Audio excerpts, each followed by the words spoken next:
Assalamualaikum Bu Lulu dan teman-teman semuanya, selamat pagi.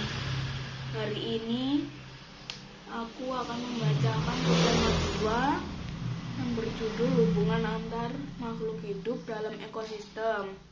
Rantai makanan. Rantai makanan adalah perjalanan memakan dan dimakan dengan urutan tertentu antar makhluk hidup. Perhatikan gambar berikut. Padi dimakan oleh tikus, kemudian tikus dimakan oleh ular, ular dimakan oleh burung elang. Setelah beberapa waktu, burung elang mati, bangkainya membusuk diuraikan oleh makhluk hidup, pengurai dan bercampur dengan tanah membentuk humus. Humus sangat dibutuhkan tumbuhan, terutama rumput. Begitulah seterusnya sehingga proses ini berjalan dari waktu ke waktu. Di lautan, yang menjadi produsen adalah fitoplankton. Fitoplankton ialah sekumpulan tumbuhan hijau yang sangat kecil ukurannya dan melayang-layang dalam air. Konsumen adalah zooplankton atau hewan pemakan fitoplankton. Konsumen 2 adalah ikan-ikan kecil. Konsumen 3 adalah ikan-ikan sedang dan konsumen 4 adalah ikan-ikan besar. Urutan peristiwa memakan dan dimakan di atas dapat berjalan seimbang dan lancar jika seluruh komponen tersebut ada. Jika salah satu komponen tidak ada, akan terjadi ketimpangan dalam urutan memakan dan dimakan tersebut. Agar rantai makanan dapat terus berjalan, jumlah produsen harus lebih banyak daripada jumlah konsumen ke-1. Konsumen ke-1 lebih banyak daripada konsumen kedua, dan seterusnya. Ada satu lagi komponen yang berperan besar dalam rantai makanan, yaitu pengurai. Pengurai adalah makhluk hidup yang menguraikan kembali zat-zat yang semula terdapat dalam tubuh hewan dan tumbuhan yang telah mati. Hasil kerja pengurai dapat membantu proses penyuburan tanah. Contoh pengurai adalah bakteri dan jamur. Di dalam rantai makanan terjadi perpindahan energi dari satu makhluk hidup ke makhluk hidup yang lain. Keterangan tentang rantai makanan di samping sebagai berikut. 1. Tumbuhan memproduksi makanannya sendiri melalui proses fotosintesis. Jenis makanan yang diproduksi oleh tumbuhan berupa gula oleh tumbuhan makanan dan disimpan dalam bentuk biji, batang, buah, dan akar.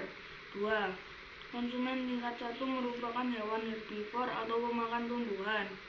Makanan yang dimakan hewan tersebut akan diubah ke dalam bentuk energi untuk melakukan aktivitas dan berproduksi.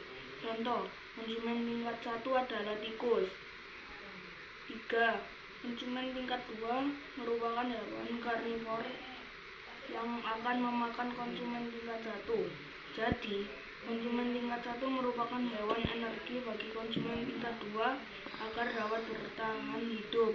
Contoh hewan konsumen tingkat 2 adalah ular. 4. Konsumen tingkat 3 memakan konsumen tingkat 2. Contoh hewan konsumen tingkat 3 adalah burung elang. 5. Pada saat konsumen tingkat 3 mati, tubuhnya akan membusuk. Pada proses pembusukan, tubuhnya akan diurai oleh mikroorganisme seperti bakteri dan jamur. Hasil penguraian ini kemudian akan diubah oleh mikroorganisme dalam tanah untuk menjadi sumber makanan bagi tumbuhan seperti rumput. Sistem irigasi subak. Subak merupakan sekumpulan petani di Bali yang mengelola sistem irigasi yang ada di sebuah kawasan persawahan. Kawasan persawahan itu biasanya dibatasi oleh kenampakan alam seperti sungai, jurang, atau kenampakan lain yang jelas terlihat. Suatu kelompok subak biasanya memiliki satu sumber air yang mengalir ke sebuah sungai yang melewati atau berada dekat dengan persawahannya. Para anggota kelompok subak menggunakan sistem gotong royong dan saling membantu dengan cara meminjam air, bukan utang piutang. Dengan demikian, setiap anggota harus bertanggung jawab terhadap penggunaan air, juga terhadap petani lain sesama anggota subak. Sistem irigasi subak dipimpin oleh seorang pengatur yang disebut pekaseh atau klen subak. Para pekaseh bekerja sama dengan para kepala desa dan perangkat desa dalam menjalankan tugasnya. Para pekaseh ini diangkat oleh petani, bukan oleh persawahan kelompoknya. Apabila kekurangan air, sistem pinjam air dijalankan agar semua petani mendapatkan air yang cukup untuk sawahnya. Sistem irigasi subak dibangun oleh masyarakat Bali sejak beratus tahun lalu sebagai bentuk kemandirian masyarakat dalam mengatasi persoalan air irigasi. Semua persoalan pertanian dibahas secara musyawarah dan perencanaan yang baik, termasuk di dalam membahas rencana pengairan, cara menjaga kualitas air, jumlah air yang dialirkan, dan waktu pengairan, termasuk siapa saja yang akan melakukannya. Subak tidak hanya memperhatikan sistem irigasi, tetapi juga memperhatikan asas kerja sama dan keadilan. Dengan menggunakan sistem meminjam air pada anggotanya, dengan demikian tidaklah mengherankan jika pada tahun 2012 subak diakui sebagai salah satu warisan dunia oleh UNESCO, United Nations Educational, Scientific and Cultural Organization. Pengakuan ini menjadi sebuah kebanggaan bagi bangsa Indonesia. Peristiwa Proklamasi Kemerdekaan Republik Indonesia. Setiap tanggal 17 Agustus, rakyat Indonesia merayakan Hari Kemerdekaan Negara Republik Indonesia. Hal ini dimaksudkan untuk memperingati peristiwa proklamasi kemerdekaan pada tahun 1945. Sebelum pelaksanaan proklamasi kemerdekaan, ada beberapa peristiwa yang mendahului yang merupakan perjuangan para pahlawan dalam merebut kemerdekaan. Pada tanggal 15 Agustus 1945, para golongan muda membawa Soekarno dan Hatta ke Rangas Dengklok. Mereka bertujuan untuk mengamankan mereka dari pengaruh Jepang. Agar proklamasi kemerdekaan Indonesia dapat segera dilaksanakan, dengan adanya peristiwa Rasang Dengklok, akhirnya Soekarno dan Hatta bergugah untuk segera mempromosikan kemerdekaan. Dengan mengadakan rapat perumusan teks proklamasi di Rumah Laksamana Maeda pada tanggal 16 Agustus 1945, lengkap dihadiri oleh beberapa anggota para golongan muda. Sebagai kepala kantor penghubung Angkatan Laut Jepang, Rumah Laksamana Maeda dianggap menjadi tempat yang paling aman untuk melakukan perumusan teks proklamasi, karena Laksamana Maeda merupakan teman baik dari Ahmad Soebarjo, yang merupakan salah satu anggota golongan tua perumusan teks proklamasi kemerdekaan Indonesia. Setelah rapat yang diselenggarakan oleh Soekarno, Hatta, dan Ahmad Soebarjo, tersusunlah sebuah naskah teks proklamasi yang ditulis tangan oleh Soekarno. Dengan telah disetujui oleh para anggota golongan tua dan muda dan dilaksanakan oleh semua pihak yang menjadi saksi. Pada tanggal inilah yang menjadi hari paling bersejarah bagi bangsa Indonesia. Kemerdekaan Indonesia ditandai dengan pembacaan teks proklamasi oleh Soekarno pada 17 Agustus 1945. Dihadiri oleh para tokoh pergerakan kemerdekaan dan seluruh rakyat Indonesia yang ingin menyaksikan buah hasil dari perjuangan para pahlawan dan tokoh penting demi kemerdekaan Indonesia.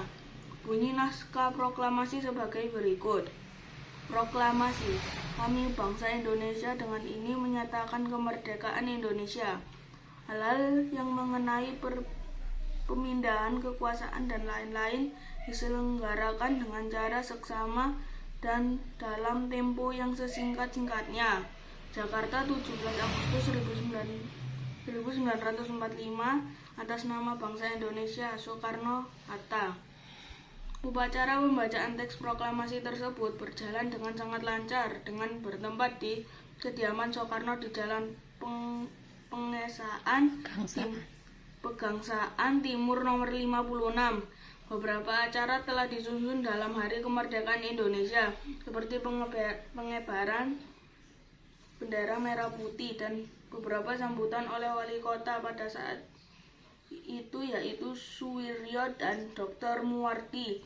Hari itu menjadi hari terpenting dan menjadi sejarah kemerdekaan Indonesia yang paling dikenang oleh seluruh masyarakat Indonesia. Dengan tersiarnya kabar kemerdekaan Indonesia ke beberapa daerah hingga luar negeri, membuat Indonesia benar-benar sudah merdeka dan bebas dari belenggu para penjajah. Hubungan antar makhluk hidup dan lingkungannya. Hubungan antar makhluk hidup sangat penting karena setiap makhluk hidup di muka bumi ini sangat bertanggung dengan makhluk hidup lainnya. Sebagai contoh, kupu-kupu tidak akan memperoleh makanan jika tidak ada bunga, burung pipit yang akan mematuk padi di sawah, dan lain sebagainya. Tidak ada makhluk hidup yang bisa memenuhi kebutuhan hidupnya sendiri, termasuk manusia. Agar dapat bertahan hidup, manusia perlu makanan. Makanan manusia berasal dari tumbuhan dan hewan. Sementara itu, hewan piaraan dan tumbuhan tidak dapat hidup dengan baik tanpa bantuan manusia. Hubungan khusus antar makhluk hidup disebut simbiosis. Simbiosis dapat dibedakan menjadi 3, yaitu simbiosis mutualisme, simbiosis parasitisme, dan simbiosis komensalisme. Simbiosis mutualisme adalah hubungan antar dua makhluk hidup yang bersifat saling menguntungkan. Contoh, lebah madu dan tanaman berbunga. Lebah madu mendapatkan makanan berupa madu dari bunga, sedangkan bunga mendapatkan keuntungan dan dalam berkembang biak karena proses menyuburkan dilakukan oleh lebah madu, sehingga memungkinkan daerah penyerbukan yang lebih luas. Contoh lainnya adalah seekor kerbau dan burung jalak. Kerbau memperoleh keuntungan dengan habisnya kutu-kutu yang menempel di tubuhnya, sedangkan burung jalak merasa untung karena mendapatkan makanan berupa kutu. Simbiosis parasitisme adalah hubungan antara dua makhluk hidup yang mengakibatkan makhluk yang satu mendapatkan keuntungan, yang lainnya mengalami kerugian. Contoh, tumbuhan tali putri. Tumbuhan ini tidak memiliki klorofil atau zat hijau daun yang diperlukan untuk proses fotosintesis, sehingga tumbuhan ini menempelkan dirinya pada tumbuhan lain untuk mengambil sari-sari makanan. Contoh lainnya hubungan tanaman jeruk dengan benalu, bunga rafflesia dengan inangnya, dan kutu dengan hewan tempat ia tinggal. Simbiosis komensalisme adalah hubungan antara dua makhluk hidup yang menguntungkan salah satu pihak, tetapi tidak merugikan pihak lain. Contohnya anemon laut dengan ikan badut. Ikan badut memiliki zat yang melapisi tubuhnya sehingga kebal dengan sengatan anemon laut. Sementara ikan badut tinggal di sela-sela anemon untuk mencari perlindungan dari predator. Anemon tidak mendapatkan gangguan atau keuntungan dari hal ini. Contohnya yang lain, hubungan antara tumbuhan paku atau anggrek dengan pohon besar, ikan remora dan ikan hiu. Alam dalam tarian. Alam tidak dapat dipisahkan dari kehidupan masyarakat suku Mentawai yang tinggal di Pulau Nias, Sumatera Utara. Selain menjadi sumber kehidupan, alam memberikan inspirasi seni. Alam sebagai inspirasi seni dapat dilihat dari tarian tradisional mereka yang diberi nama Turuk Langgai. Dalam tarian ini, penari menirukan aneka gerak hewan seperti unggas, kelinci, dan monyet. Tarian ini biasanya ditarikan sebagai penutupan proses pengobatan yang dilakukan oleh ahli pengobatan tradisional suku Mentawai. Tujuan tarian ini adalah memberikan menghibur kepada si sakit agar segera sembuh. Tarian ini ditarikan oleh beberapa sikerei, seorang ahli pengobatan yang memimpin upacara ini. Sikerei menggunakan hiasan kepala berupa manik-manik dan bulu unggas dan memegang dedaunan. Beberapa dedaunan diselipkan di bagian belakang tubuhnya menyerupai ekor, dengan diiringi dukat. Gendang tradisional sikerei lalu berjingkat-jingkat sambil membungkukkan badannya. Kepalanya menghadap ke atas sambil mengepakkan daun di tangan. Kakinya pun menghentak papan lantai menghasilkan suara ritmis yang teratur. Keduanya berputar-putar keliling, terkadang saling mengejar atau berjajar berhadapan. Lengkingan keluar dari mulut sikerei. Dalam temaram lampu petromak, bayangan para sikerei yang menari jatuh di dinding. Tampak hidup seperti dua ekor burung menari di alam bebas. Usai menarikan gerakan unggas, sikerei kemudian memulai gerakan yang lain. Ia melompat tinggi dan terlihat lincah bagaikan seekor kelinci. Tangkai daun yang awalnya dijadikan sebagai sayap dinaikkan sejajar dengan telinga. Gerakannya pun terlihat menarik bagaikan seekor kelinci yang berlari menghindari kejaran pemangsa. Demikian pembacaan literasi kali ini. See you later. Wassalamualaikum warahmatullahi wabarakatuh.